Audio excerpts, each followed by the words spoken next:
in order to make whatever project you're working on or whatever the output or in the end result you're looking for is, you want to ensure that you have the right people at the table. And in order to do that, you have to know your people. You have to know them. You have to know their values, their strengths, their conflict styles, their communication styles, because at the end of the day, you want things to work out positively.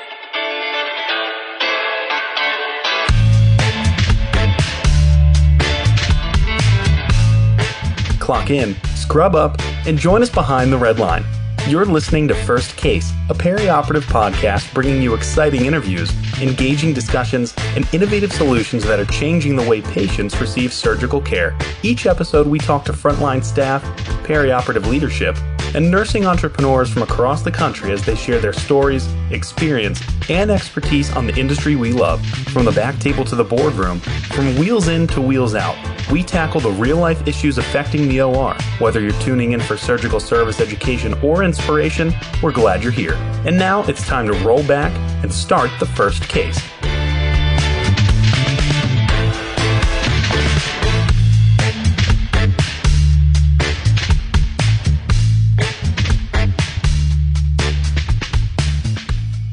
On this episode of First Case, we speak with Brooke Elliott, founder of Be Complete Coaching and Consulting, LLC. We are going to continue this conversation around professional development, Melanie, and today's focus is going to be on collaboration, breaking down the silos, and really developing a culture that can be open and innovative and really all about progressing and moving forward. Yeah, I'm really excited to have this conversation. And actually, I was thinking when we interviewed Chris Blevins, she hinted at a lot of this collaboration, talking about what was needed within the operating room and within our departments and what was needed between OR nurses and surgical techs. And I heard the theme of collaboration starting to come out. So being able to talk to Brooke about this today just builds right on the foundation that Chris laid in the last episode. And I'm really looking forward to it. All right, we're going to be right back after a short break with Brooke Elliott.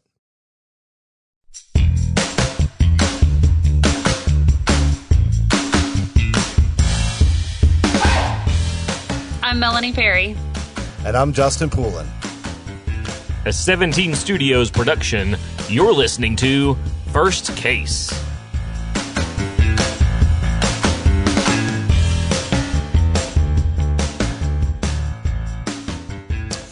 Joining us now is Brooke Elliott, founder of Be Complete Coaching and Consulting, LLC, and we have a sister podcast / media brand called Power Supply. And Brooke, not only have we interviewed you there, but you're one of our experts that kind of talks and does a bunch of videos really around professional development. So what a great fit for you to be joining us this season. And you also have a connection with one of the guests that we've already interviewed. So it's starting to become a very small, tight-knit family when we talk about professional development.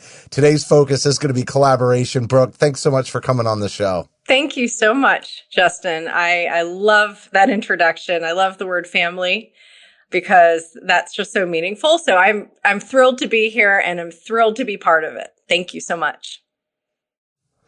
Yeah. So when we talk about your background, I teased a little bit about what you're doing today, but I'd like you to talk more about, kind of your experience in coaching and your healthcare experience as well, to kind of bring everybody up to speed on who you are if they haven't been paying attention to all the great content you put out on LinkedIn. Oh, thanks so much. Sure. So about 20 years in a corporate capacity, mostly supporting the healthcare industry. I worked for a major GPO for a good portion of that 20 years, about 16, where I had the fantastic opportunity to negotiate contracts for hospitals across the nation. And then I also had, for the second half of that career, also had the opportunity to work with individuals around professional development, mentor them, coach them, help develop them in their roles and throughout the organization. And that's when I really understood and learned about my passion in seeing others succeed and helping them succeed. achieve their dreams, really. And kept going from there and had the another opportunity to go through coach training. And when I started doing that, it was like the deal was sealed. I knew at that point that I had definitely found my purpose. And that was really meaningful to me. And so ever since then, I started my business in January of this year of 2022. And ever since then, I have been working with organizations and one-on-one clients and having the opportunity to continue that journey. And it has been the most fruitful and meaningful journey that I could have, ever experienced. So I'm very grateful. Yeah, I think coaching is going to be taking on a lot more emphasis as we move forward, because we've said this probably already on a couple of episodes, but one of the things we don't get trained on in nursing school is leadership and management experience. I mean, I'm sure when you go and get your master's, there's some capacity there, but there are a lot of people that are promoted into leadership positions that really don't get that training. And unless it's provided by the organization that they work for, they might not necessarily have that skill set. They just get promoted because they were, an all-star in the operating room.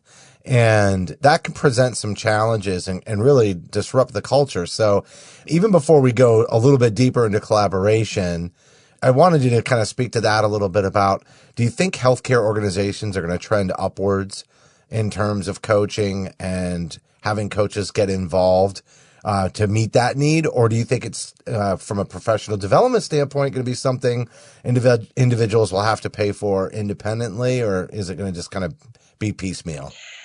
Great question.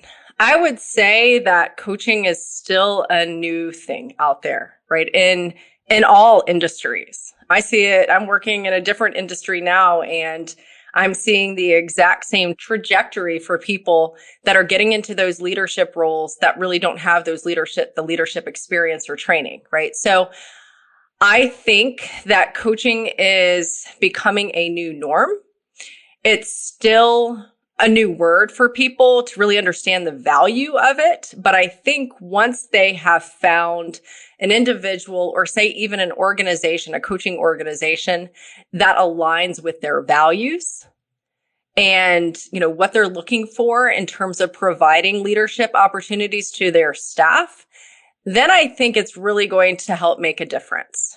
So I'm hoping, of course, as a coach myself, that we see the coach presence increase in the healthcare industry in the future because of the value of an outside perspective that you can't really, you can't find internally from, say, managers or even mentors that are helping leaders today. So again, I'm thinking that as we continue to grow as an industry, as a coaching industry, we continue to get our name out there and the value, the ROI is realized more often, then folks are going to see that as, say, a pillar of professional development that they can tap into, and really at a great cost as well, right? So, and making sure that it aligns with the goals of the organization when it comes to leadership development.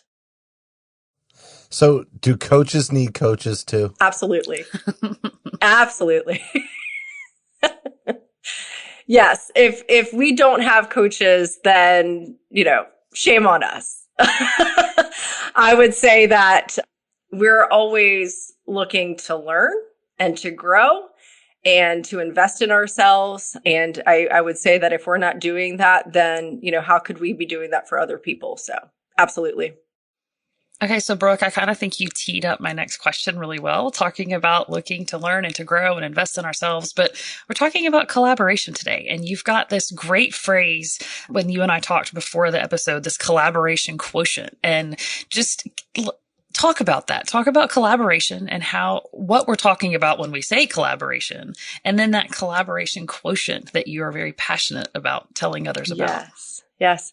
So it's so interesting, Melanie, because when you and I spoke about the collaboration quotient, I literally thought at the time that I had made up the word. And then I looked it up and I was like, actually, it exists already. That happens to me all the time. So when you think about organizations today and all the things that we've gone through the last several years, building positive culture is key to, staying healthy as an organization, helping employees stay healthy. And part of that is collaboration. Really bringing people together and appreciating everyone's talents, strengths, and skill sets, and utilizing that collective talent to improve, to be innovative, and to provide differing solutions to move the organizations forward. And I will say that, if you look at the collaboration quotient, say the definition of it, it's really the degree to which an organization is collaborating and, how effective they are at bringing the talent together to be innovative and yield, great decision making and positive outcomes. And at the end of the day, very customer focused.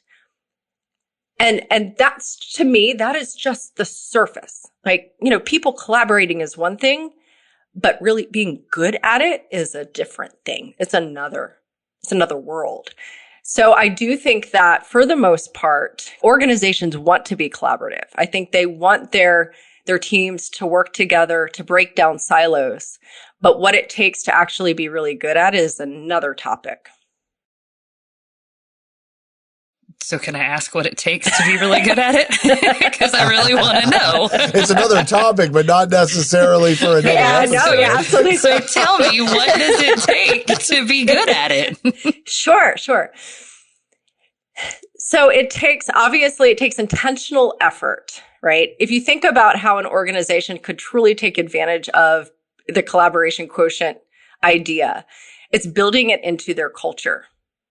And expecting leaders to collaborate and break down those silos, to expect leaders and perhaps even individuals to share their knowledge and to come up with solutions across the organization, not only within their teams and not only within their own individual roles.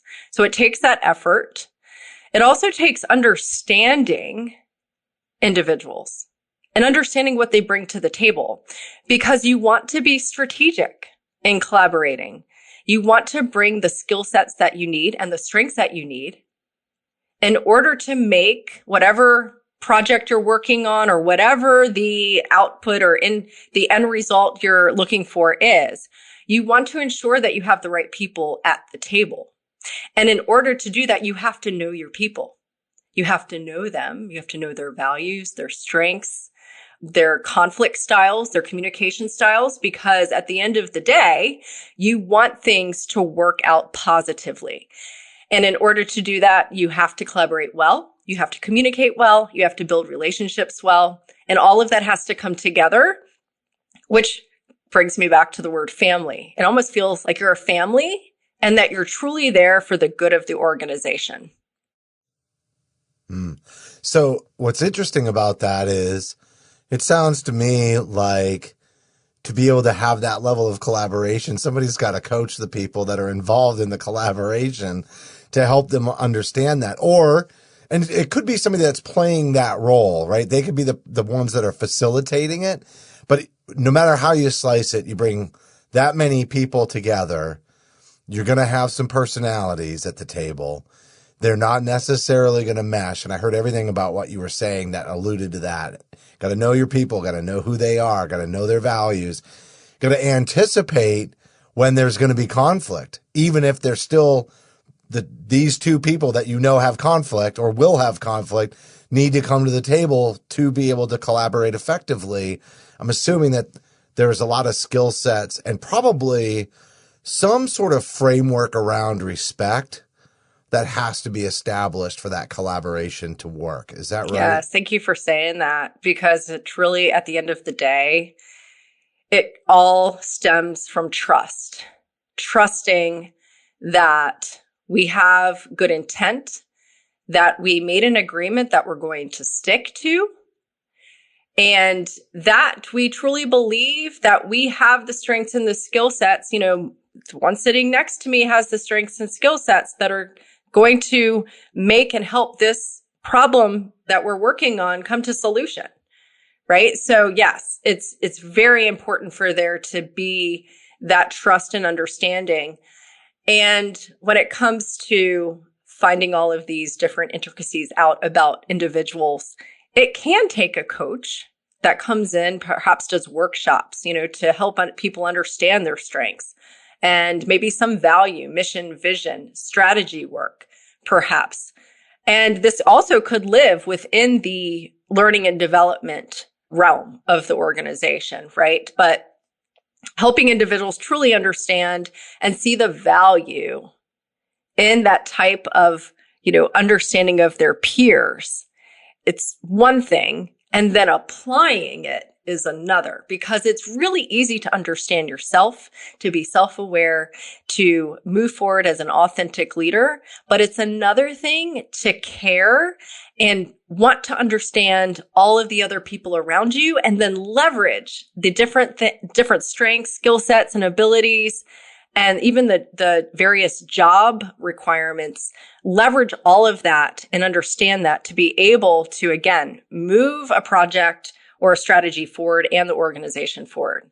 And that takes skill, that takes time, and that takes a lot of culture and inclusivity and understanding that it is aligned to the mission, vision of the organization. So where I think about this all the time is value analysis. And since you had a little bit of that kind of background, I know you were exposed to that arena. And we do pull people in from the operating room into those value analysis processes. I'm sure supply chains typically leading them, but now you hear about clinically integrated supply chains, and there's lots of nurses that are involved in the value analysis process specifically. Many of them are actually the VPs of value analysis in the organizations and leading that charge. But that's where I think of the most when I think about collaboration, especially with the potential for competing values, because you have maybe some that lean a little bit more towards clinical values, some that lean more towards fiscal values, others that lean more towards technology, and all the considerations that they have that are in their silo. That's where I see what you're talking about really, really playing out. Yes. And so that really does come down to the respect, right? So respecting of the differing values and what folks are bringing to the table, realizing that, not everything can perfectly align at all times.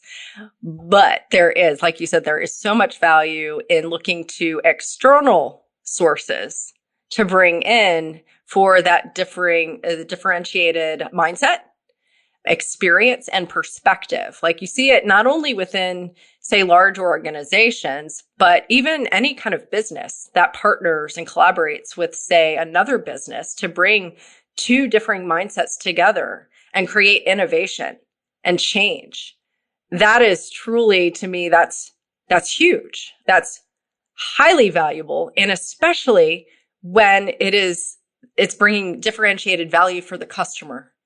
Right? So thinking in a different way on how you can collaborate, not only internally as an organization, but how you can collaborate externally with other organizations that have competencies, skill sets, strengths that say you don't, in order to, again, move the organization forward. Absolutely. So the two competing departments that come to mind for me, I know Justin's thinking supply chain and fiscal versus clinical and all these things. And my OR brain says OR versus SPD.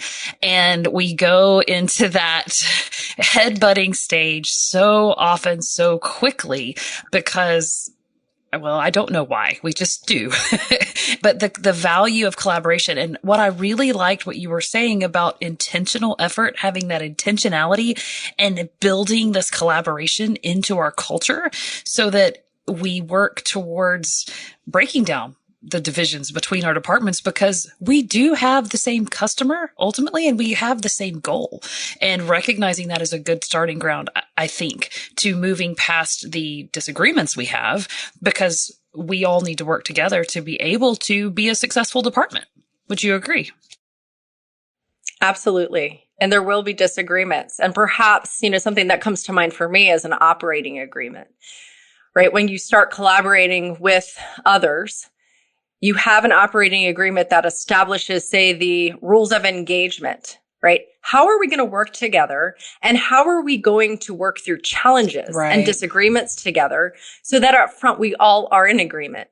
Do we even understand what is important to each of us and why it's important, and recognize where we're not going to be aligned and respect that, right? So I think an operating agreement of sorts would be valuable in these cases. Of course, I go down to the nitty gritty of understanding conflict styles, being willing and to be vulnerable and transparent with each other about how you communicate, how you deal with conflict. That takes another step and it takes it to another level, right? Let's just be honest. It takes the vulnerability. It takes the willingness, and for leaders to raise their hand and say, I recognize the value in this. Let's do this together. You don't see that happening often because that takes time and effort. But if you're able to do it up front, and if you're willing to do it up front, I think you'll see exponential value for years to come when folks do it meaningfully in the right way. I think that what you're talking about with that vulnerability and with the recognizing that we are going to disagree, that we are going to have disagreements, it also goes back to that stemming it from trust and having those, open lines of communication, but being able to trust that we, as leaders, we all recognize this is going to be an issue. We're going to disagree. But that's okay if we disagree, but we're going to have a positive discussion about it and then move forward and try to solve our problem together. But if we have that layer of trust there, we don't automatically assume that the sterile processing manager or the OR director or the materials manager is out to get me, but we're here to work together to make it better. I really like that thought of having it all on a layer of trust, because then that vulnerability and that progress can be made. Yes. And what I would say is that, if you establish that agreement up front, but continue to run into, say, issues and challenges and barriers and obstacles because disagreement happens so frequently, there's always an opportunity to bring in an outside perspective, right? Like almost like a consultative expert that can help mediate, right, the situation and truly help the group go forward versus constantly, going head to head and maybe not moving forward in the most productive fashion. So we recognize that there are problems, there are challenges. We are all people and we all have opinions and we have ideas and we have firmly held opinions and beliefs on what needs to be done. And sometimes it's very challenging to work together, but collaboration as a team is what moves our company, moves our business, moves our patient care forward. So how do we move to that effective collaboration stage? And then what are the benefits of effective collaboration? Mm-hmm. So I think moving to that stage, again, it takes intentional effort and action to establish that it's important for the organization to act as that.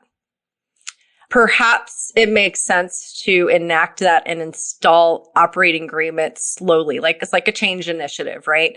You start with one team and then you slowly introduce it to others and you share the best practices and the benefits and what people have learned from the experience, right? So I think that operating agreement, just the agreement in its totality of understanding this is the value that it brings not only to the team and to the individuals, but to the organization. And then I think the benefits of it, let's talk about the individual benefits. When there is a strategic collaboration, individuals feel valued. They feel heard. They feel like they're able to utilize their unique strengths and abilities and that they're being appreciated for those unique strengths and abilities when they're asked to come to the table, right? So that does wonders for an employee because we know at the end of the day that engagement, inclusivity, right? It has such an effect on happiness, satisfaction, and individuals' engagement, the retention of employees. So being able to say, I know Sally has this strength and we need it in order to move forward. Let's bring her to the table. Let's ask her to have a voice, right? So that really does a lot for the trust of the team and the individual And it's a great development opportunity as well. So say you see a development opportunity in an individual and say they're raising their hand for a leadership opportunity. This is a perfect way to engage them and give them that opportunity. It builds relationships, very deep relationships, because you're learning about each other at a deep level, but you're also learning from people across potentially the organization. And what that does is it brings everyone together. It creates different culture, right? So we're seeing that at the individual level, and then at the organization level, it goes back to the retention. It goes back to the move forward movement, the innovative solutions that people are bringing because they feel respected and trusted. That opens up their mindset. They're more willing to share. They're more willing to be vulnerable, right? That's more accepted now in the culture. Again, and that's going to move the performance of the organization. It's going to bring new candidates to the organization because they're going to know that that's what the culture is about. And that's going to have a huge impact on any employee engagement surveys, et cetera. So I see those were the benefits from an individual and an organization standpoint. All right. So let's say you start to have a cultural change within an organization that fosters this environment of collaboration like you're talking about. People start to see some of the benefits, right? It doesn't just happen overnight. You don't jump into this and all of a sudden everybody's like, yay, we got it. All right. And then it's over, right? We don't have to do anything. Now we've all got it. We know it doesn't happen that way. And so, kind of wondering, is this like one of those things that has to start at the top and leadership has to set this precedent and then it starts to filter down? And as you start to filter down, some champions from the higher leadership levels kind of go out and disseminate this throughout the organization? Or does it kind of happen more in silos, and then those silos are actually the silo breakers? Can it happen in any one of these kinds of ways? Is there one way that you think is better than another? But, it has to become sort of viral within the organizational culture. So what's the best way to get there? And how can people who are listening to this actually try to start that? Yeah, absolutely. Like, how do we make it TikTok viral, right? Right. Right. So I'm pretty sure you're going to start with some dancing. It always has dancing. There's always dancing. After that, maybe you a got cat Brooke video. on the line, that's going to happen. So that's a great question. I've seen it where it's kind of evolved from maybe the bottom and across. And when you don't have, say, the expectation or any type of follow-up, with that kind of collaboration, that it can fall flat, right? I do think when collaboration is expected from the top down in an organization, and again, it's embedded in the culture, and it becomes a common language and that operating agreement across the culture, I think that's when it has the potential to be fantastic. Because people are then going to think through individually, how can I do this? What do I need to be successful? Perhaps what do I need from my leader to be successful? And what does this really look like? Is there some sort of handbook or guide, best practices? And does it make sense to embed it in the, say, quarterly or annual review process or your development plans? I'm a big fan of development plans, even outside of a quarterly review, just because it gives you, if the structure of your quarterly review doesn't include something like that, because it gives you a framework, for development and leadership opportunity, if that's something that you're interested in. So I imagine that if individuals had a way to communicate their experiences with collaboration, say in a development plan, but it was like, say, a part of the structure of that and the evaluation, the yearly evaluations or whatever it may be the organization has in place, then that's when I truly think people are going to start to think through, like, what does this look like? Where does it make sense? How do I make this work? Who do I collaborate with? And what will that do? So it has to be strategic. You can't just collaborate, to collaborate, right? You've got to be strategic. The scope needs to make sense. The strengths that you bring in the collaboration needs to make sense. The number of people needs to make sense. And at the end of the day, there also needs to be a decision on how meetings are going to be conducted, because you don't want to add too many more meetings, right? You want it to be efficient and, again, productive at the same time. We want like 3-hour meetings. We want to hit. It's preferred to not have an agenda. Yeah. Yeah. So that's part of it too, though, right? It's not just the operating agreement. To allow and facilitate good collaboration, it also requires kind of a pointed focus and some preparation for the meeting so that people trust that you're not going to waste their time. Because right now, I feel like, especially as we've gone virtual, it's just cluttered meetings on the calendar. And some of them are just about people kind of needing to feel like they're doing something. But what they should be doing is preparing for that meeting with a very specific agenda. This is what we want to accomplish. And by when we're done, we all can feel like something, that some sort of intrinsic reward for our time. Yeah. Yes. You're speaking my language. Yeah. Nobody wants a meeting that could have been an email. We just don't. We don't have time for that. And so, like Justin was saying, it makes me think of the SMART goals that we talk about in leadership and having your specific and measurable and all the rest of the letters, but it does. We need to actually have clearly defined structure and know what we're doing and actually accomplish something when we get together and meet and not just waste everybody's time. Yes. And in a perfect world, I envision some sort of system, right, that allows you to kind of collaborate across the board, share ideas and perspectives. It actually can measure the KPIs and the strategy of what you're doing. And at the end of the day, it reduces those meetings, but it also encourages the meetings. I have so many thoughts on that, but yeah. But it has to be done. Don't give out too many. I think you just came up with a good business plan. You just need somebody to develop it for you. You tell them you coach them on how to develop what we all need, and boom. Yep. Sell it to all of us. Yeah. Oh. Sounds good. Yeah. Brooke, this is a great interview. Obviously we've spoken before, and I just want to kind of point everybody in your direction that they can follow you on LinkedIn, and they can you've got all the videos up there. You're there. You're front and center just about every day. And so keep up the good work. Anything else you kind of want to maybe promote or mention before we wrap? No, I would just love to, I'd love to promote you all and all the efforts that you're doing, because it's inspiring and motivating work. It keeps folks that are new to business like me, again, just keep on every single day. It's been a journey for sure, but I'm learning and I love it.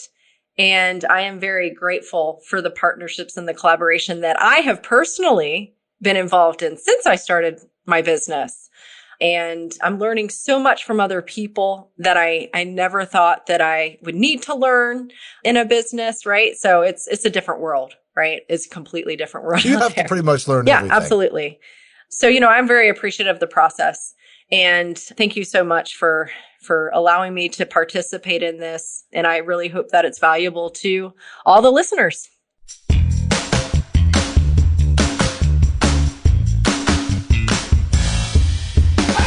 That was Brooke Elliott, founder of Be Complete Coaching and Consulting LLC.